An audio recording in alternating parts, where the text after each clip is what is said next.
So I know what you're thinking, a classic British motorbike being reviewed by someone from and in the west of Ireland. How objective is this going to be? You're going to have to wait and see.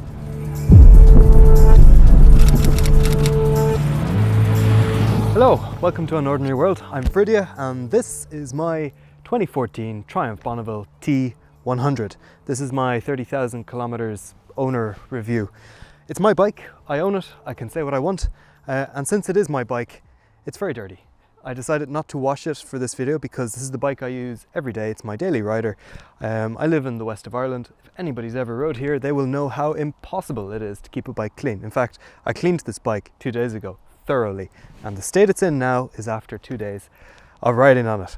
So for all the close-ups, you're getting a real look at a working Bonneville.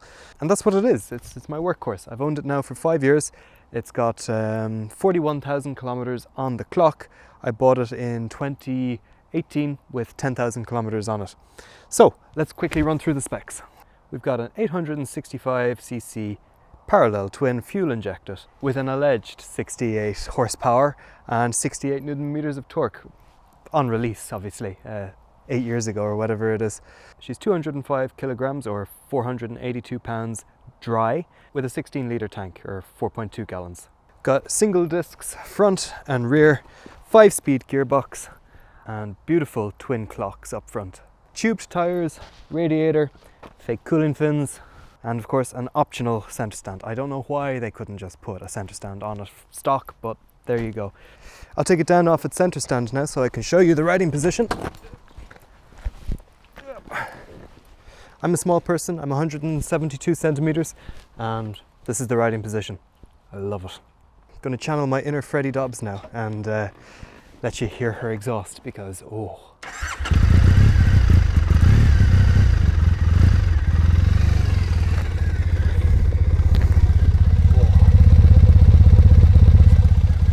Nice, huh? Real nice. These are stock pipes. Everything on the bike is stock, except for the center stand and a battery charger.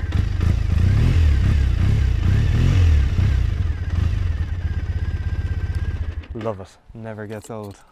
Right, so with all the basics covered, I'm going to grab my helmet and we'll go for a spin.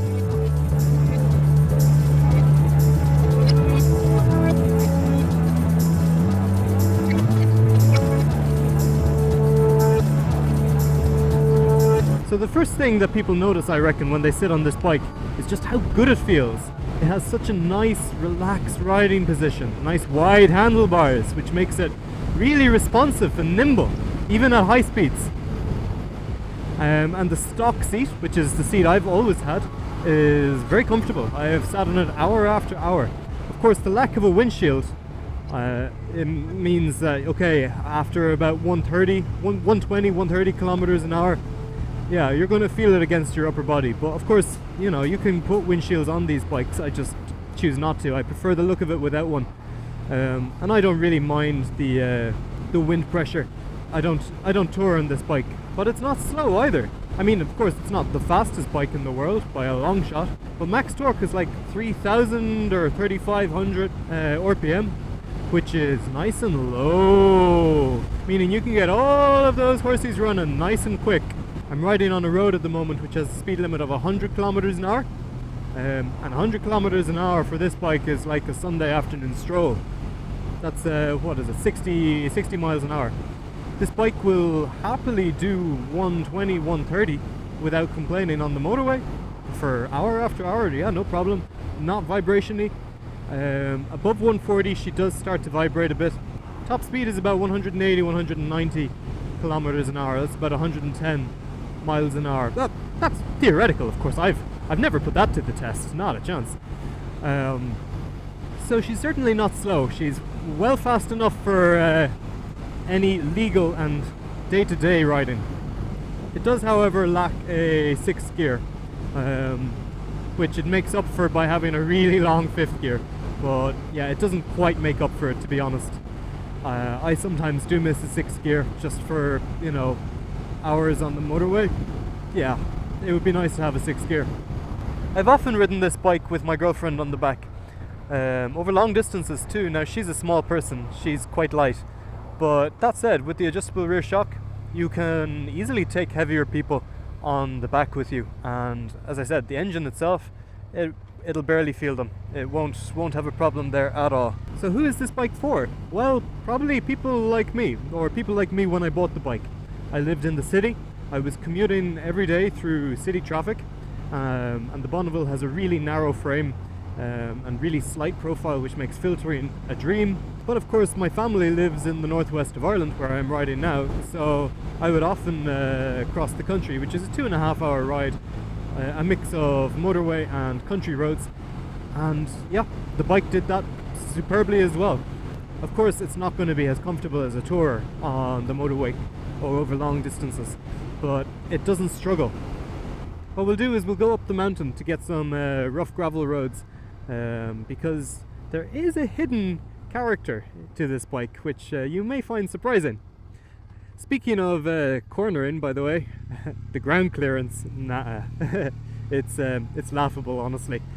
Of course, like, it's enough ground clearance to allow you to clear all corners at legal speeds on public roads, but anything more than that, nah. It's not a bike for getting your knee down. So with all that said, let's hit the mountain.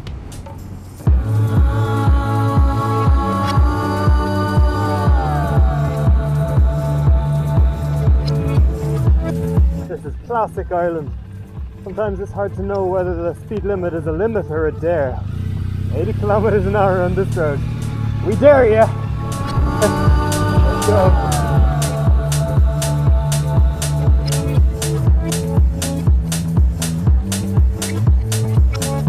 Gorgeous views of County Sligo and over to County Mayo there in the west as we get higher up the mountain.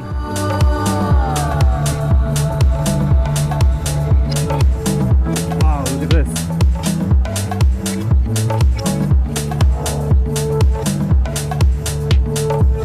The road here is getting pretty bad, as you can see.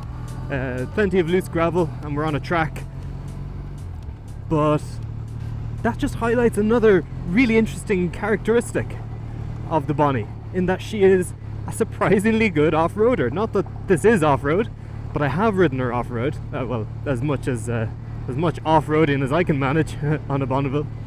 Of course, these bikes back in the 60s, they were prized as scramblers, and of course, oh, look at this, and of course Triumph has since released its own, line of scramblers, like the Street Scrambler, and they have the big 1200 Scrambler. Come on, girls.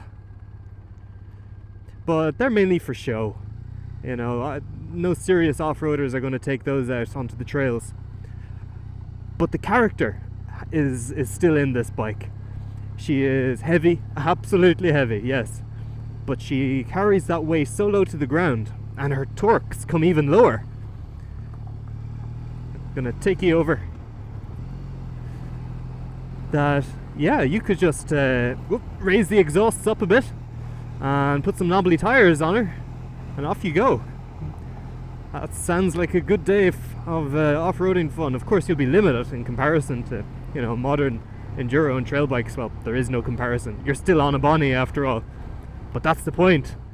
You're on a Bonneville, and yeah, it's just such a fun feeling. But there is one major problem with this bike, and it's these sheep. Not the sheep themselves, of course. It's what happens if a sheep decides to jump out in front of me, because, yeah, there's no way to say it. The braking on this bike is shit. It's really bad. It's that single front and single rear disc is quite simply not enough to stop the bike. The braking feels ridiculously wooden and dead, and it's just not enough braking power to stop a heavy bike, at least for anything that isn't just slow spins around the country at 60-70 kilometers an hour, or just adjusting your speed on the motorway. For any sort of twisties where you need a little bit more feeling in your front, it's just not there.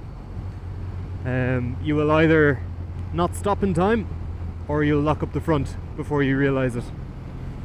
And it's a shame, it's something I'd definitely like to do, is put dual discs in the front.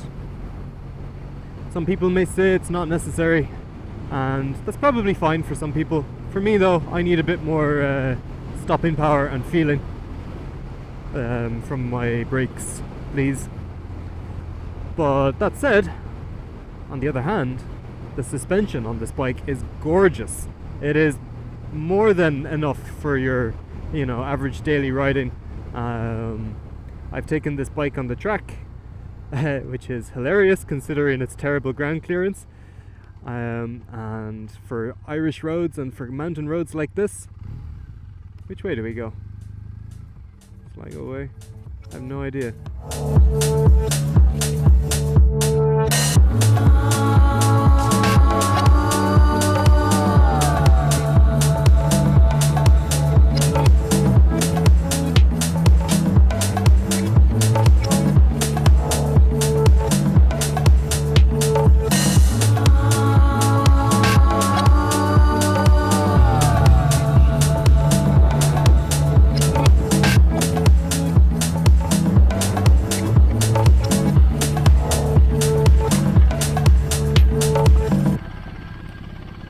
Some things you swear would just happen for a reason.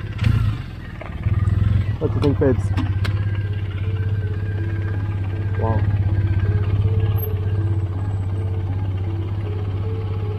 Impressive.